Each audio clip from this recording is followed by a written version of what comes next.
다양성이라고 나와 있는데요. 요거 이제 사고 보다형 우리가 이렇게 외웠잖아요.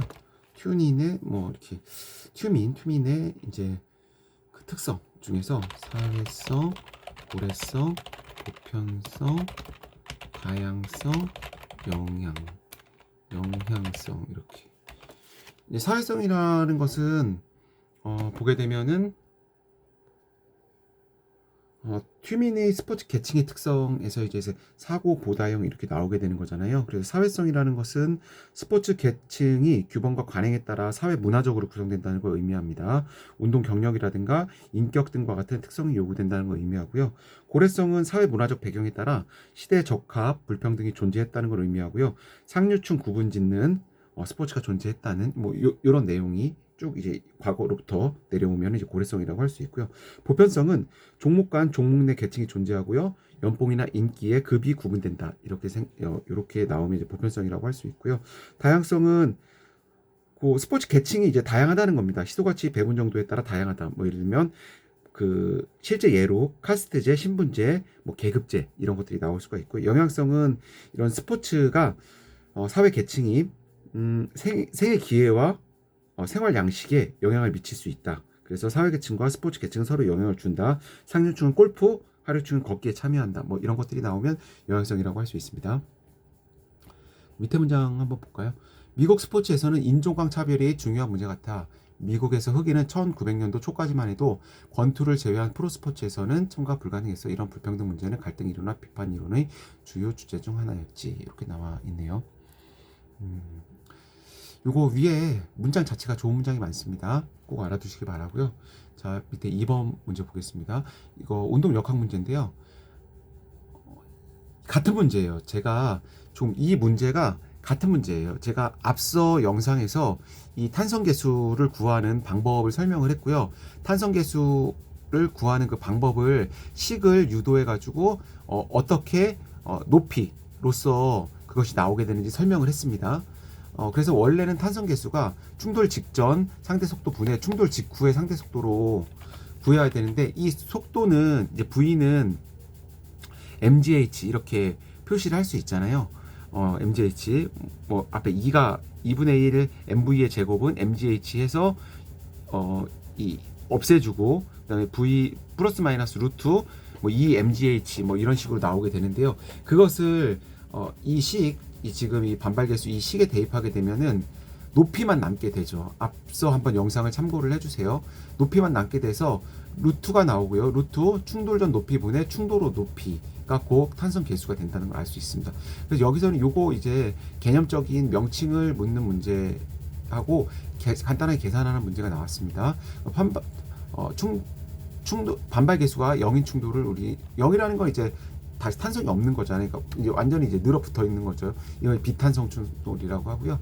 반발 계수가 1인 충돌을 완전 탄성 충돌, 반발 계수가 0보다 크고 1보다 작은 충돌을 불완전 탄성 충돌이라고 합니다.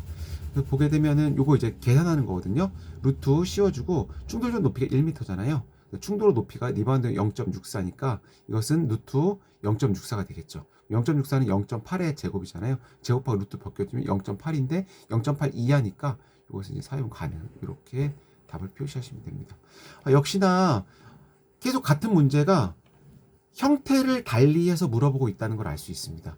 예를 들면 똑같이 예를 들면 그 뉴턴의 법칙 중에서 제 1의 법칙을 물어본다고 하면은 그 1의 법칙을 이번에는 개념을 물어보고요. 다음번에는 명칭을 물어보고 뭐 이런 식으로 물어보는 그 테마는 똑같은데 겉에 그 장식이 계속 달라진다는 걸 알 수 있어요. 이런 거 좀 여러분들이 잘 챙겨가시면 좋을 것 같아요. 3번 문제 한번 보겠습니다. 2025년 A형 6번 문제와 관련이 있습니다. 구리기 수업을 하는 과정에서 전체 학생들이 나의 시범을 보고 이렇게 나와 있네요. 이런 거 중요하죠. 호각 소리에 맞추어 앞뒤 구리기 동작을 반복 정확하게 수행 지도 뭐 이런 게 키워드가 되겠네요. 밑에 문장 축구 경기에서 페어플레이를 하며 경기에 참여하는 것과 팀의 승리를 위해 페어플레이를 하지 않아야 하는 경우 어떤 것을 선택할 것인가 와 같은 선택이나 태도 등에 관한 표현을 요구하는 질문 이게 되는 거겠죠. 첫 번째 문장의 교수 스타일이 명칭, 이거 지시형이죠. 이 문장 자체가 나타나는 게 지시형 스타일입니다. 모스턴의 수업 스타일 관련해서 그 명칭을 이제 다 암기하고 계셔야 되는 거죠. 지시형, 연습형, 상호학습형, 작업형, 포괄형, 그다음에 그 발견역치 나오고요. 유도 발견형 이렇게 쭉 나가게 되는데 그 지시형과 관련되는 거고요. 역시 개념을 설명해 놓고 명칭을 찾으라는 문제가 나와 있습니다. 여기 나와 있고요. 다음 문장은 베어드의 주장에 근거하여 발문의 명칭을 적으시오 뭐 이런 거 같은데요. 베어드의 주장에 근거했을 때 발문이 이제 네 가지로 나눠지잖아요. 회상형, 수렴형, 확산형, 가치형 이렇게 나눠지거든요. 그렇게 해서 보게 되면은 지금 이 문제는 가치형과 관련됩니다. 가치형의 개념이 새로운 상황에 맞는 해결 방안을 요구하는 질문 이렇게 나와 있거든요. 그래서 뒤에 보게 되면은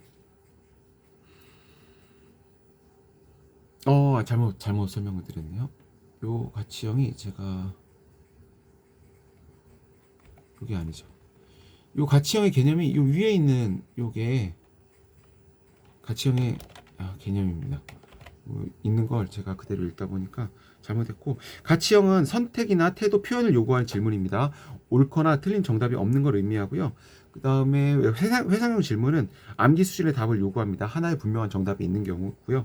수렴한 질문은 일정한 범위 내 옳고 그른 정답이 있습니다. 이전에 배운 내용에 대한 논리적 문제 해결력을 요구하는 질문입니다. 그다음에 확산형 질문은 새로운 상황에 맞는 해결 방안을 요구하는 질문으로 여러 개의 정답이 있을 수 있습니다. 이거 꼭 알고 계시기 바랍니다. 회상형, 수렴형, 확산형, 가치형 이거 계속 나올 수 있고요. 개념을 설명하고 명칭을 물어볼 수도 있고요. 이 명칭을 주고 개념을 글로 적은 후에 틀린 부분을 바르게 고치라고 할 수도 있습니다. 그리고 그 밑에 수업 스타일과 관련되는 건데요.